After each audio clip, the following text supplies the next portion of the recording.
এই বাস ডাকাতি গ্যাংয়ের ৩ জন সদস্য Muhith,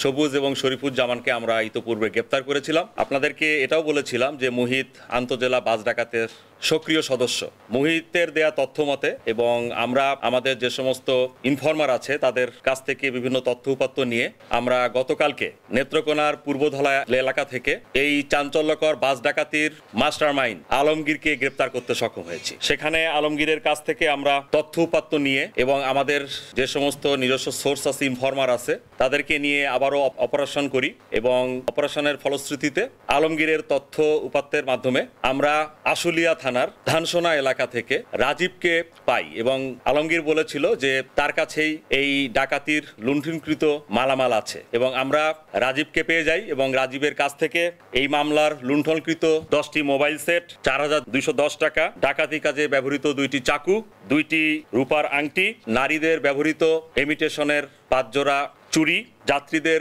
ATM card, NID card, 3টি ব্যাগ এবং যে চাঞ্চল্যকর যে ডাকাতিটি যে বাসে সংঘটিত হয়েছিল সেই বাসের টিকিট এবং বিদ্যুৎ বিল পরিশোধের রসিদ যেটি কিনা যাত্রীরা বহন করছিল এবং 3টি ব্যাগ, এটি আমরা উদ্ধার করতে সমর্থ হই।